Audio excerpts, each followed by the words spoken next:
본 영상은 투자 판단에 대한 참고용이며 모든 투자의 책임은 투자자 본인에게 있음을 알려드립니다. 특정 종목의 매수, 매도 추천이 아닙니다. 저희가 늘 상장 기업의 가치를 보면서 세상을 이해했잖아요. 근데 오늘은 좀 특별한 가치를 파헤쳐 보려고 합니다. 바로 성공 신화의 저 반대편에 있는 실패라는 이름의 자산입니다. 박소령 전 퍼블리 대표의 10년 기록, 실패를 통과하는 일을 바탕으로 해서요. 유니콘이 되지 못했던 한 스타트업의 여정 속에서 가장 현실적이고 값진 생존 전략을 함께 찾아보겠습니다. 오늘 이야기의 핵심이 바로 이 한 문장 안에 다 들어 있습니다. 실패라는 게 어느 날 갑자기 벼락처럼 쾅 하고 터지는 사건이 아니라는 거예요. 오히려 출구가 보이지 않는 어둡고 긴 터널을 통과하는 과정에 가깝다는 거죠.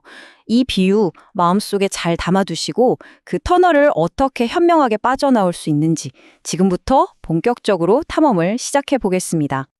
자, 오늘 우리가 함께 걸어갈 경로입니다. 먼저 실패라는 개념부터 새롭게 한번 정립을 해보고요. 그 다음에 퍼블리가 겪었던 4가지 뼈아픈 오판을 샅샅이 복귀해 볼 겁니다. 이어서 이 모든 결정을 내린 리더의 마음속을 들여다본 후에 마지막으로 이 쓰라린 경험을 어떻게 반짝이는 자산으로 바꿀 수 있는지 그 비법까지 알아보겠습니다. 자, 그럼 첫 번째 여정부터 시작해 볼까요? 실패로부터 무언가를 배우려면요. 먼저 우리가 실패라고 부르는 것의 정체부터 제대로 알아야겠죠. 실패에 대한 우리의 낡은 관점을 완전히 한번 허물어보는 시간입니다. 혹시 실패가 그냥 끝이라고 생각하셨나요? 이 책에서는요, 단호하게 아니라고 말합니다. 실패는 멈춰버린 상태가 아니라 시작부터 끝까지 책임지고 완주해야 하는 하나의 과정이라는 거예요. 더 재미있는 건 뭐냐면 실패가 자산이 될 수 있다는 관점인데요. 10년간 쌓인 수많은 의사결정이라는 이 퇴적층을 잘 파헤쳐보면 그 속에서 돈 주고도 못 살 엄청난 지적 자산을 캐낼 수 있다는 거죠. 그러니까 실패는 부끄러운 폐허가 아니라 우리가 분석하고 배워야 할 귀중한 유적인 셈입니다. 이 표를 보시면 와, 왼쪽과 오른쪽의 차이가 정말 확 느껴지시죠? 우리는 보통 실패를 성공의 반대말, 모든 게 끝난 상태, 숨기고 싶은 칩으로 여기잖아요. 근데 새로운 관점은 완전히 정반대입니다. 성공으로 가는 여정의 일부이고 멈춘 게 아니라 터널을 통과하는 중이며 무엇보다 적극적으로 기록하고 분석해서 다음 성공의 밑거름으로 삼아야 할 핵심 자산이라는 것. 바로 이 관점의 전환, 여기서부터 모든 게 시작됩니다. 자, 이제 관점을 바꿨으니까 진짜 항해일지를 한번 펼쳐볼 시간입니다. 퍼블리라는 배가 10년 동안 어떤 암초에 부딪혔는지 4가지 치명적인 오판을 중심으로 샅샅이 한번 복귀해보겠습니다. 이거 거의 모든 스타트업이 꾸는 꿈 아닐까요? 좋은 걸 만들기만 하면 사람들이 알아서 돈을 내줄 거야. 퍼블리의 첫 번째 오판은 바로 이 막연한 lạc 관에서 시작됐습니다. 하지만 10년 동안 마주한 현실은 정말 냉정했어요. 유료 지식 콘텐츠 시장은 모두를 위한 시장이 아니라 끊임없이 그 가치를 설득해야만 겨우 지갑을 여는 아주 힘든 고관여 틈새 시장이었던 거죠. 슬라이드에 나온 표현 그대로예요. 사는 사람만 계속 사고 안 사는 사람은 절대 안 사는 시장이었습니다. 자, 여기 정말 뼈아픈 숫자들이 있습니다. 가격을 낮추면 더 많은 사람들이 구독하겠지? 어찌 보면 너무나 당연해 보이는 가설이잖아요. 이걸 증명하려고 구독료를 내렸죠. 근데 결과는 어땠을까요? 표에서 보시는 것처럼 시장은 처참하게 그 가설을 배신했습니다. 신규 고객은 거의 늘지 않았어요. 그러니까 가격이 문제가 아니라 애초에 돈 내고 컨텐츠 볼 생각이 없는 사람이 대다수였던 거죠. 결국 수익성만 악화시킨 최악의 한 수가 되고 말았습니다. 데이터가 이 길이 아니야 라고 비명을 지르고 있는데도 결정을 되돌리지 못하고 그저 막연한 희망에 기댔던 시간.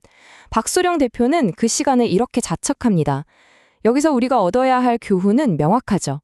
가설이 틀렸다는 게 증명되면 미련 없이 인정하고 즉시 방향을 수정해야 한다는 겁니다. 스타트업에게 투자금이란 건 정말 달콤한 성배 같잖아요.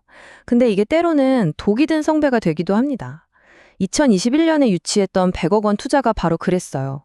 갑자기 돈이 많아지니까 오히려 비용에 대한 감각이 마비됐고 내실을 다지기보다는 겉으로 보이는 성장에만 집착하게 만들었죠. 근데 더 근본적인 문제는 따로 있었습니다. 퍼블리는 원래 천천히 현금 흐름을 만드는 모델인데 VC의 돈을 받는 순간부터 기하급수적으로 성장해야만 하는 전혀 다른 게임의 룰에 올라타 버린 겁니다. 성장해야 한다, 성장해야 한다. 이 압박감. 결국 이 압박이 회사의 방향을 완전히 틀어버립니다. 원래 잘하던 컨텐츠 사업에서 채용 커뮤니티인 커리어리로 무게중심을 옮기는 피봇을 단행한 거죠. 하지만 그 끝에 기다리고 있었던 건 새로운 대륙이 아니라 정체성의 상실이라는 짙은 안개였습니다.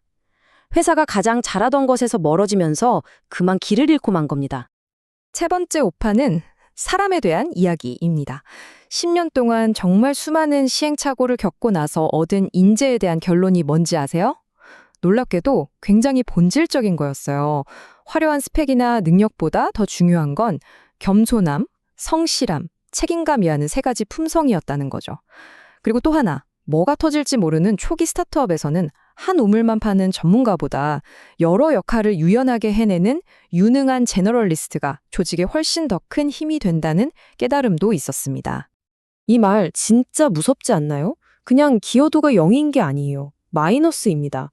아무리 똑똑해도 이기적이고 무책임한 사람 한 명이 조직 전체의 에너지와 성과를 얼마나 크게 갉아먹을 수 있는지 정말 뼈저리게 경험한 사람의 통찰인 거죠. 투자자와의 관계를 흔히 결혼에 비유하잖아요. 진짜 딱 맞는 말 같아요. 좋을 때만 생각하고 시작했다가 위기가 닥치니까 파국으로 치닫는 경우가 정말 많거든요. 퍼블리도 예외는 아니었습니다. 갈등의 본질을 파고 들어가 보면 기대 관리의 실패였어요. 어려울 때 솔직하게 상황을 공유하고 도움을 청하면서 기대 수준을 계속 조율했어야 했는데 그걸 못한 거죠.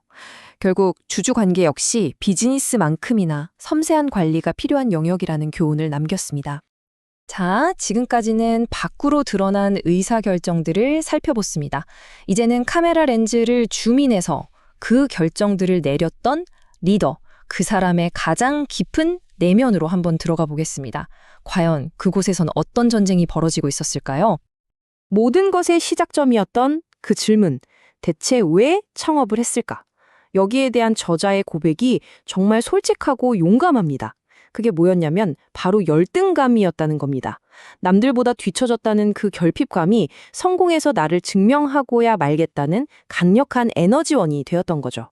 하지만 이 열등감은 뜨거운 엔진인 동시에 냉정한 판단을 흐리게 만드는 족쇄이기도 했습니다. 모든 리더의 마음속에는요, 두 사람이 산다고 합니다.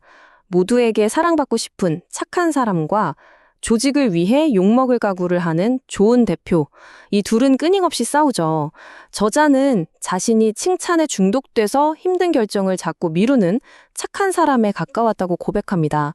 그리고 그 내면의 갈등이 결국 리더십의 실패로 이어졌음을 인정하는 거죠. 네, 지금까지 실패의 기록들을 정말 아플 정도로 깊숙이 들여다봤습니다. 그럼 이제 진짜 중요한 질문이 남았죠. 이 잿더미 속에서 어떻게 다이아몬드를 찾아낼 것인가?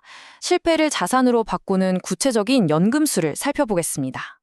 정말 극한의 상황에서 리더를 버티게 해준 건 무슨 거창한 구호 같은 게 아니었습니다. 지극히 평범하고 사실 우리도 당장 따라할 수 있는 세 가지 생존 도구였죠. 첫째, 매일 3km 달리기. 내 뜻대로 되는 게 하나도 없는 상황에서 유일하게 내가 통제할 수 있는 작은 승리의 경험이었던 거예요. 둘째, 글쓰기. 머릿속에 뒤엉킨 감정과 생각을 글로 쏟아내는 것만으로도 치유가 됐습니다.